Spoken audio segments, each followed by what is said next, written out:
el último versículo. Y vamos a recordar esto, queridos hermanos. Durante todas estas semanas anteriores hemos visto tres maneras en las cuales nosotros tenemos que orar, ¿no? Tenemos que usar la oración. Primero, en el versículo 6, el apóstol Pablo habla a la iglesia diciendo que debemos de responder ante el afán en oración con acción de gracias, un corazón agradecido, un corazón que se refugia y confía en el cumplimiento de las promesas del Señor. Dios no nos falló antes, no nos falla ahora, ni nos fallará. Ese es nuestro gran respaldo. Tenemos un Dios vivo, un Dios que actúa, que escucha nuestras oraciones y que responde a una oración de gracias, ¿no? Porque de eso se trata, de aprender a ser agradecidos, que el Señor está obrando en nuestra vida. Y lo segundo que hemos ya visto la semana pasada es acerca de las virtudes del cristiano, es decir, estamos llenos de afanes, de ansiedades, pero muchas veces no, no pensamos en las cosas correctas. Nos gusta enfocarnos en lo sensacional, en lo llamativo de la semana, o el problema es tan meritorio, tan importante que parece que no pudiésemos pensar en nada más. Sin embargo, el Señor nos manda a caminar en nuestra vida reflejando las virtudes del cristiano. ¿Se acuerdan de las virtudes, no? Todo lo bueno, todo lo verdadero, todo lo justo, todo lo puro, todo lo amable, y ya lo hemos visto cada uno. Y ahora estamos en la tercera parte que nos llama a aplicar lo aprendido. Vamos de la teoría a la práctica. Es decir, conocemos las virtudes del cristiano, conocemos los ejemplos de acciones de gracia, pero hay que ponerlo en práctica ahora. ¿Mm? Y con esto cerramos pues este capítulo, ¿no? Y sí, vamos a aplicar lo aprendido y vamos a leer el versículo 9 que dice, lo que aprendisteis y recibisteis y oísteis y visteis en mí, esto haced. Y el Dios de paz estará con vosotros. Amén. Entonces, vemos claramente aquí que el apóstol Pablo se pone de ejemplo. Miren, el apóstol Pablo fue un gran apóstol y misionero. Él entregó su alma, su vida, su ser, ¿no? Todo su esfuerzo en predicar el Evangelio de Cristo, en hacer discípulos, en levantar iglesias, en llegar hasta lo último de la tierra. Sin embargo, el apóstol Pablo pasó en esos viajes misioneros, en el trayecto de su vida hasta, ¿no? hasta su ejecución en Roma, pasó muchas adversidades, hasta lo último, ¿no? Él murió decapitado. Sin embargo, hasta la ansiedad ante la muerte no pudo contra Pablo. Él fue victorioso en medio de las ansiedades y los afanes. El Señor le ayudó. Y esto es lo que el apóstol Pablo nos quiere enseñar, nos pone a nosotros, ¿no? Dice, lo que ustedes han visto que yo he hecho, háganlo. ¿Por qué? No porque Pablo sea el gran modelo a seguir. Pablo es un gran ejemplo como cristiano, es un gran apóstol, pero él no es el ejemplo supremo. Lo que hizo Pablo fue imitar a Cristo, hermanos. Recibir la palabra de Dios. Él aprendió el Evangelio, lo recibió del Señor Jesucristo, lo recibió, lo escuchó, lo vio porque él vio al Cristo resucitado. Y realmente él puso en práctica las palabras de Dios. Él fue obediente. Entonces, así como él aprendió y recibió y lo puso en práctica, nos invita también a juntamente con él hacerlo. Y nos dice que el Dios de paz estará con nosotros. ¿Cuántas cosas, hermanos, aprendemos, recibimos o escuchamos? ¿Cuánto del mensaje del domingo lo ponemos en práctica? Del 100% del mensaje de la palabra, porque se da una perícopa, se da un texto bíblico, ¿cuánto de ese texto lo hemos meditado y lo hemos puesto en práctica durante la semana? ¿Qué cosas estamos viendo y estamos practicando, estamos imitando. ¿Qué cosa estamos volviendo un hábito? Miren, y el apóstol Pablo habla aquí acerca de lo que constantemente uno hace y practica, así como un atleta tiene que aprender y practicar, miren, ve, para ser un buen atleta y correr una maratón, él debe de aprender, él debe de aprender y practicar todos los días, trotar, correr, estirarse, todo eso, ¿no? Seguir un ritmo, saber cómo acelerar, ¿no? Y lo que nos llama aquí es a practicarlo, hermanos. Dice, lo que aprendiste, lo que ya sabes, hazlo, ponlo en práctica. Practícalo cada día, no solamente el día domingo, no solamente el día lunes, no solamente el día sábado que hay culto de jóvenes. Practica, así como un atleta tiene que practicar correr para llegar a la meta, de igual manera, así como vemos que hay doctores que para ser doctores, para hacer su trabajo de cirujano, de cardiólogo, de muchas cosas, ellos tienen que practicar en su profesión de igual manera, ¿no? Entonces, lo que ellos han aprendido durante muchos ciclos en la universidad y en el hospital van a tener que ponerlo en práctica en algún momento, si quieren vivir de esa manera como médicos. Entonces, esto nos llama a tener hábitos cristianos que nos ayuden a vivir lo que hemos aprendido. Porque de todo lo que leemos, debemos de vivirlo. De nada sirve que el cristiano tenga memorizado muchas cosas y no lo lleve a la práctica. Vamos a entender esto.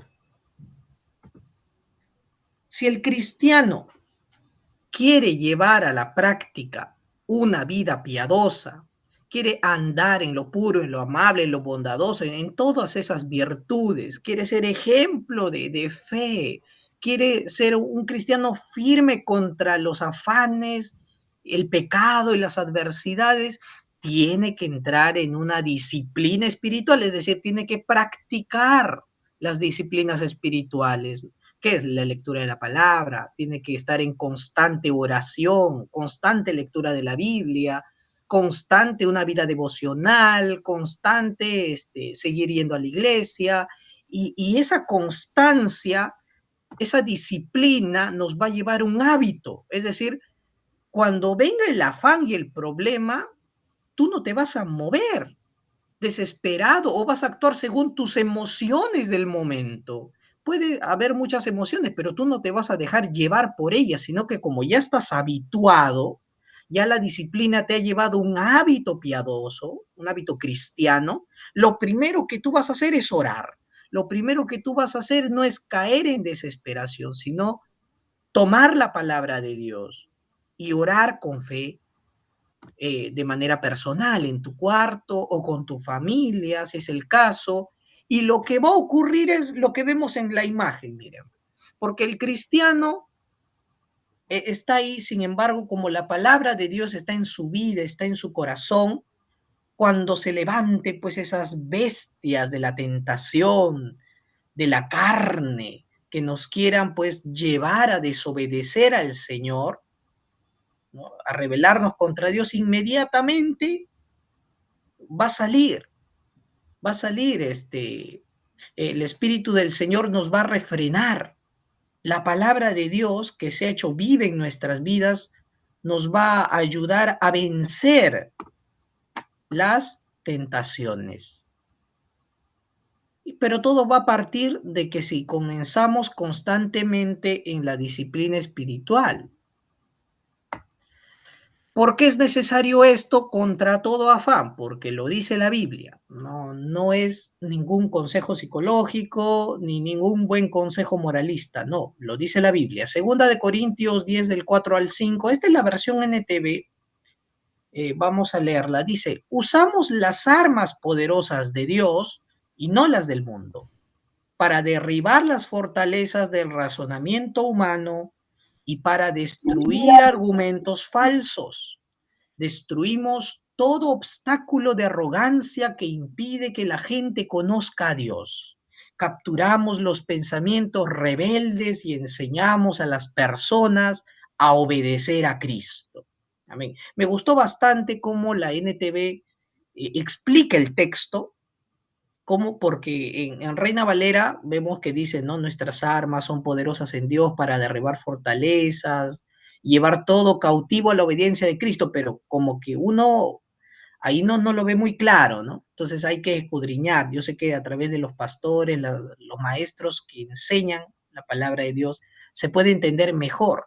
Entonces, cuando se está refiriendo a las fortalezas, acá mismo lo está diciendo, se refiere a todo conocimiento humano que nos quiere apartar o quiere atacar la verdad de Dios.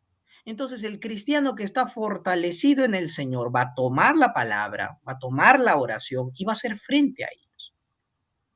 Y ni los engaños del mundo, ni las mentiras de la gente que no quiere servir al Señor, ninguna de esas cosas que puede causarnos afán va a poder contra el cristiano. Dice que vamos a destruir todo obstáculo, pero ¿de qué? De arrogancia, porque el peor enemigo es el orgullo del hombre. Y el orgullo nos lleva a pensar que nosotros podemos lidiar con las preocupaciones y los problemas por nuestra propia cuenta sin necesitar a Dios. Cuando el Señor ha sido muy claro en decirnos, separados de mí nada podéis hacer. Y en lugar de ser arrogantes, lo que hacemos con estas armas espirituales es quebrar el orgullo. En cualquier situación, el Señor nos lleva a quebrar el orgullo, a desechar todo pecado, toda mentira que quizá queramos, en la que querramos persistir por la carne y muchos motivos. Nos dice que también capturamos los pensamientos rebeldes y todo lo llevamos a la obediencia de Cristo. Es decir, si hay algún pensamiento en mí de incredulidad, que me diga, no, no voy a poder contra este problema, ya no puedo más, ya no puedo seguir más adelante, me rindo. Lo que va a hacer el Señor es que va a tomar todos esos pensamientos y no va a dejar que tú seas presa de ellos.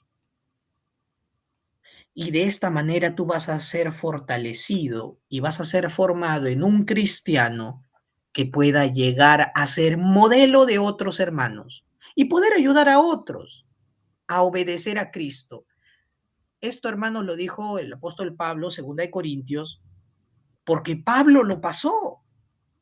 ¿Cuántas, de verdad, no, aunque no figuran pues en las cartas, muchas veces cuántas contrariedades, pensamientos, argumentos falsos, cuántas cosas habrá pasado Pablo de manera personal, cuántos ataques habrá sufrido. Sin embargo, él supo mantener todo cautivo y llevarlo a la cruz de Cristo, llevarlo a la obediencia del Señor, sabiendo que en el Señor tenemos la victoria. Por eso, si se levantan argumentos falsos, fortalezas que parecen fuertes, y parece que realmente la ansiedad quiere tomar lugar en nuestras vidas, no lo permitamos. Tomemos las armas que son poderosas en Dios. No va a servir de nada un pensamiento positivo, ni el buen consejo de un amigo. Solamente la palabra de Dios es efectiva contra esto, hermanos, porque la palabra de Dios opera en un nivel espiritual. Y recordemos que el afán solamente es un canal para llegar a apartarte de la fe, para hacerte pecar, para alejarte de Dios. Y si te aleja de Dios, pues ya uno pierde. Entonces, el Señor nos manda a librar la buena batalla en oración, sabiendo de que tendremos victoria.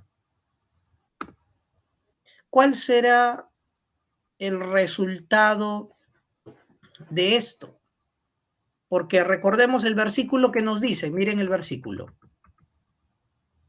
Lo que aprendisteis y recibisteis y oísteis y visteis de mí, esto haced, y el Dios de paz estará con vosotros. Entonces, cuando nosotros perseveramos en un hábito piadoso, en las disciplinas espirituales, lo hacemos, hermano. porque de nada sirve tenerlo en la mente. Entonces nos dice inmediatamente, la paz de Dios estará con nosotros. Y ojo, la paz de Dios, no la paz nuestra, porque nosotros lo que conocemos comúnmente como paz es un mero tiempo de tranquilidad, ¿no? Dice, ay, yo quiero paz, estoy tan cansado, tan abrumado del ajetreo del día, quiero paz, dice, ¿no? Y queremos un tiempo de silencio, ¿no? Sin embargo, la paz de Dios no es eso, no es una paz material, física. La paz a la que el Señor nos quiere llevar es una paz que trasciende lo material y lo mental, ¿no? Nos lleva a un descanso en el corazón, del alma. Y eso solamente podemos tenerlo estando en Cristo. Miren lo que dice Filipenses 4:9. Ya nos dijo, este versículo, ahí creo que me he equivocado en el texto. El Señor Jesucristo dijo esto, ¿no?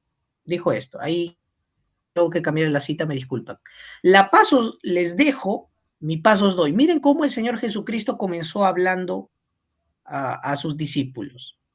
La paz les voy a dejar, porque el Señor Jesucristo ya iba a ir a Jerusalén y ya iba a morir en la cruz, iba a resucitar y después iba a ascender. Sin embargo, Él les dijo, la paz yo les dejo. ¿Cuál paz? Mi paz les doy. Entonces, la paz que viene de Dios, que viene de Él mismo. Dice, yo no la doy como el mundo la da. Entonces, esa es la paz de Dios. Es una paz que no vas a encontrar en el mundo, ni en los placeres de la vida, ni en el descanso material, ni en las cosas pues que pueden deleitar nuestra carne, ¿no? Como la buena comida, el buen descanso, ¿no? La paz de Dios no es algo que tú halles en esta vida, porque es algo que ha venido desde el cielo a tu vida. Por eso dice, no dejen que su corazón se turbe y tenga miedo. Y acá el turbar significa preocuparse. No dejen, ya que yo les he prometido mi paz, no dejen que su corazón sea presa de la preocupación y caigan en miedo. Una persona que ha sido presa del miedo no puede hacer nada. Ustedes ven que está bien incapacitada, ¿verdad? Llorando, temblando, incapaz de moverse. Sin embargo, el Señor, gracias a su victoria en la cruz, nos ha dado su paz, la cual el mundo va a ver la paz de Dios en ti y se va a quedar pues sorprendido, va a decir, ¿cómo es posible que pasando estos problemas tú no te inmutes, no te muevas y tengas paz, ¿no? Yo quiero conocer ese Cristo de paz. Después vemos que el apóstol Pablo, ahora sí en Filipenses 4:9 dijo, ¿no? Lo que aprendiste, recibisteis, oísteis de mí, esto haz, ¿no? Esto haz y el Dios de paz estará con vosotros. El apóstol Pablo, ¿cuántas veces tuvo que pues practicar en su vida esto? Él fue, y él menciona en las cartas paulinas, él menciona, él fue azotado, él naufragó, él tenía miedo de que se destruyera toda la nave que iba hacia Roma y murieran él y todos. Había una gran tempestad, entonces, sin embargo, Dios lo guardó, él oró, el Dios de paz. También él dice, y fue apedreado una vez, hasta parece que murió en ese momento y que Dios lo hubiera resucitado, yo pienso que sí. Estaba como medio muerto, dice la escritura, ¿no? Ya, y lo llevaron a la ciudad, lo curaron, pero ni eso lo llenó de afán o de miedo de querer volver a predicar la palabra. Él pasó hambre, pasó frío, pasó persecución, lo quisieron matar, hicieron un complot contra él para asesinarlo, sufrió amenazas de muerte, ¿no? Y el apóstol Pablo así menciona, ¿no? A grandes rasgos sus padecimientos. Sin embargo, él dijo que aunque él era débil, era para que se mostrase el poder de Dios en él. para que aún en sus problemas la paz de Dios se haga manifiesta en su vida. ¿Nos damos cuenta? Veamos ahora al apóstol Santiago. Mire lo que dice. Santiago 3, 17, 18. Pero la sabiduría que es de lo alto es primeramente pura, después pacífica, amable, benigna, llena de misericordia y de buenos frutos, sin incertidumbre ni hipocresía. Y el fruto de justicia se siembra en paz para aquellos que hacen la paz. Amén. Y cuando nosotros constantemente buscamos la sabiduría, es decir, que viene de Dios, el conocimiento de Dios, nos dice que esa sabiduría es pura, viene de Dios, no está llena de pecado como nuestros consejos y nuestro entendimiento. Entonces, y sin embargo vemos que esa sabiduría pura, la palabra de Dios, es pacífica, dice. Entonces, trae paz. Y no se queda en la paz, sino que manifiesta el fruto del Espíritu, amable, benigno, lleno, misericordioso y todo lo demás.